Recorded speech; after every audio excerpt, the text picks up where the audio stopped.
سر بات جو قرآن پاک کی تلاوت سے متعلق ہے، جن علاقوں میں جیسے گجرات، وہاں پر ماشاءاللہ فن قرأت کی اچھی محنت ہے، تو وہاں پر ایسا نہیں ہوگا۔ ایسے ہی بعض علاقوں میں جیسے بھٹکل والے بھی ہیں، بھٹکل والے بھی بہت قرآن پاک پہ اچھی محنت کرتے ہیں، لیکن عام طور پہ ہمارا تلنگانہ ہے، آندھرا ہے، کرناٹک ہے، مہاراشٹرا ہے، جس میں عام طور پر حفظ کے مدارس وغیرہ چل رہے ہیں۔ ہم بھی اسی کام سے جڑے ہوئے ہیں، لمبے عرصے سے اسی میں لگے ہوئے ہیں ہم بھی، تو الحمدللہ محنتیں ہو رہی ہیں اور بہت کچھ لوگوں میں تجوید کے ساتھ قرآن پڑھنے کا رواج الحمدللہ ہوا ہے۔ پہلے لوگ ایسے ہی پڑھتے تھے، اب الحمدللہ صحت تجوید کے ساتھ پڑھتے ہیں۔ زیادہ تر نورانی قاعدہ ہے، اس کے علاوہ بھی قاعدے ہیں اور ان کے ذریعے سے بہرحال کام ہو رہا۔ ہمارے پاس ہم خود ذاتی طور پہ ہماری بھی جو کچھ یہ آج خدمت ہے، محنت ہے اس لائن سے، اس میں ذریعہ ہیں ہمارے حضرت محی السنہ مولانا شاہ ابرار الحق صاحب رحمۃ اللہ علیہ۔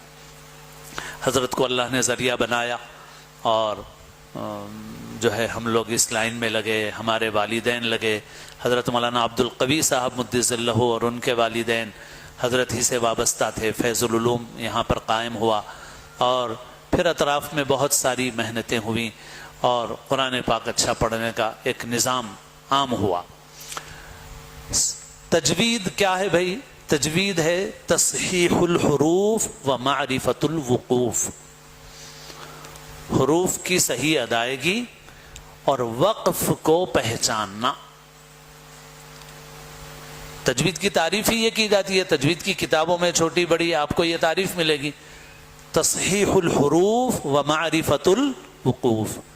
تو حروف کو صحیح ادا کرنا یہ تجوید ہے، وقف کی جگہوں کو پہچاننا یہ تجوید ہے۔ تو آدھا کام تو بڑی حد تک عام ہو گیا، لیکن یہ جو معرفت الوقوف والا کام ہے اس میں بہت کمزور ہیں، بلکہ بسا اوقات صفر ہیں،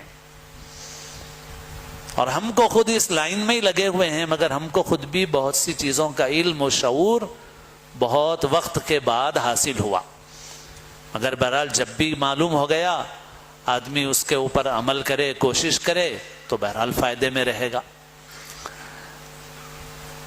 اس اعتبار سے ہم لوگوں کے حفظ کے مدارس میں بہت کمی ہے، بہت کمی ہے، بہت کمی ہے، بلکہ بعض وقت جیسے میں نے کہا صفر ہیں بالکل، حالانکہ یہ بہت اہم ہے۔ آدھی تجوید تو وہی ہے، مگر اس کا اہتمام نہیں ہے، اس کی طرف توجہ نہیں ہے۔ ہم لوگوں کو اس طرف توجہ کرنے کی ضرورت ہے۔ ایک بیٹھک میں قرآن کا بہت چل رہا ہے، ہمارے بھی بچے کرتے ہیں مدرسے میں کبھی کبھی، مگر اس رمضان میں بار بار مجھے خیال آتا رہا اور میں نے سوچا ہوا تھا کہ انشاءاللہ اب میں مدرسوں سے متعلق جب اجلاس ہوں گے تو اپنا یہ خیال تو رکھوں گا سامنے۔ میرے دل میں اس رمضان میں بار بار یہ خیال آتا رہا کہ ایک بیٹھک کے بجائے 6 بیٹھک میں قرآن سنایا جائے، روزانہ 5 پارے، مگر قرآن عمدہ سناؤ۔ یہ ایک بیٹھک والی رفتار کی جو عادت پڑ رہی ہے تو تراویح ہماری بہت غیر معیاری ہو جا رہی ہے،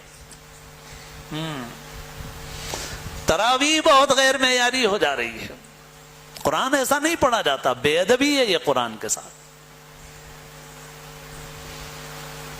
اب وہ جو ایک بیٹھک کے لیے جو رفتار کی عادت بن رہی ہے نا، آپ اس کے بجائے 6 بیٹھک میں روزانہ 5 پارے سناؤ، مگر عمدہ سناؤ، جیسے آپ کو تراویح میں سنانا ہے،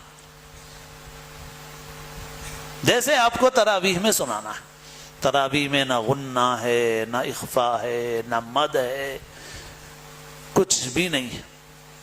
تو بھائی اتنا یاد کرنے کی اہمیت نہیں ہے، ہر روز کی تراویح میں 4 لقمے ملے بھی تو تراویح میں کوئی فرق نہیں آتا۔ سن لو، لقمہ اتنا بڑا عیب نہیں ہے، لقمہ بہت بڑا عیب نہیں ہے، سمجھ لو کہ سامع ہے اور روزانہ 4 لقمے دے رہا تو بھی کوئی حرج کی بات نہیں ہے، مگر قرآن اچھا پڑھنا اہم ہے، قرآن اچھا پڑھنا اہم ہے۔ یاد بہت پختہ ہے آپ کو، مگر آپ کی راجدھانی ایکسپریس ایسا دوڑ رہی ہے کہ قواعد ہیں، نہ قرآن کا حق ادا ہو رہا ہے، تو ایسے یاد سے کیا فائدہ بھائی؟ ہاں عمدگی کے ساتھ یاد کرو تو بہت اچھی بات ہے، نورنا علی نور ہے، لیکن پڑھائی عمدہ نہیں ہے اور یاد اچھا ہے تو یہ تو قرآن پاک کا حق نہیں ادا ہو رہا ہے اس میں۔ تو ایک تو یہ بات ہے۔ وقف سے متعلق بس 5 منٹ ہیں، 2-3 باتیں عرض کر کے ختم کر دیتا ہوں۔ خود میرے اندر کمی ہے، ہم میں سے بہت سے لوگوں میں کمی ہوگی کہ ہم جب تراویح میں پڑھنے کے لیے کھڑے ہوں گے اور ایک سانس میں کئی آیتیں پڑھیں گے تو ہم پڑھیں گے اعوذ باللہ من الشیطان الرجیم بسم اللہ الرحمن الرحیم والنازعات غرقا والناشطات نشطا والسابحات سبحا فالسابقات سبقا فالمدبرات امرا۔ صحیح ہے ایسا پڑھنا؟ نہیں ہے، وصل کے طریقے سے پڑھنا چاہیے، لیکن ہم لوگوں کو جو عادت چونکہ صحیح پڑھی نہیں ہے ہم کو، بعض جگہوں پہ ہم اگر وقف کی جگہ وصل کی جگہ وقف کریں گے تو بھول بھی جائیں گے، یاد بھی نہیں رہے۔ تو کم سے کم اپنے بچوں کو بناؤ، اب ہر تلاوت میں وقفاً وصلاً دونوں طرح پڑھنے کی بچوں کو عادت ڈالی جائے۔ بس وہ صرف ایک تختی میں وقف کے کچھ قواعد ہم لوگ رٹ لیتے ہیں مگر کوئی توجہ اس کے اوپر ہماری نہیں۔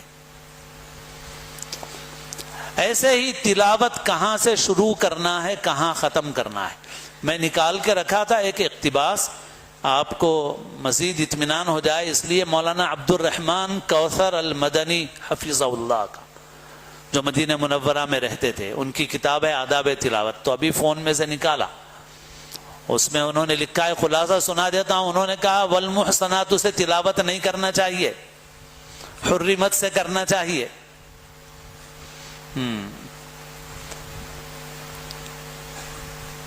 اب ہم پاروں کو، پارے حروف کے اعتبار سے بنائے گئے ہیں، معنی کے اعتبار سے نہیں ہیں، اس لیے پاروں سے آغاز یہ اصل نہیں ہے۔ اب یوں سمجھیے کہ آج کی تلاوت ہماری شروع ہوئی والمحصنات سے، والضالین آمین والمحصنات من النساء الا ما ملکت ایمانکم، تو کوئی مولانا کھڑے ہو کے ترجمہ سنا دو میرے کو اس کا، والمحصنات سے آگے کا ترجمہ سنا دو میرے کو، مطلب بتا دو میرے کو، سنا ہی نہیں سکتے آپ، کیونکہ وہ تو حرمت، اس کا جو عامل ہے، جو فعل مجہول ہے، وہ تو چلے گیا 4 سطر پہلے، حرمت، اور بواسطہ حرف عطف یہ اس کا معمول ہے، تو وہ تو چلا گیا وہاں پہ، یہ دوسرے دن پڑھ رہے ہیں آپ۔ ایسے ہی یہ غلطی تو میں خود اپنے بچوں کی بھی ٹوک چکا ہوں کہ بھئی 3 پارے سنا رہے تو ایک دن پارے 15 ختم ہوا، دوسرے دن والضالین آمین کے بعد قال الم اقل لك انك لن تستطيع معي صبرا، کیا آغاز ہے؟ یہ تلاوت شروع ہوتی ہے وہاں سے نہیں شروع ہوتی۔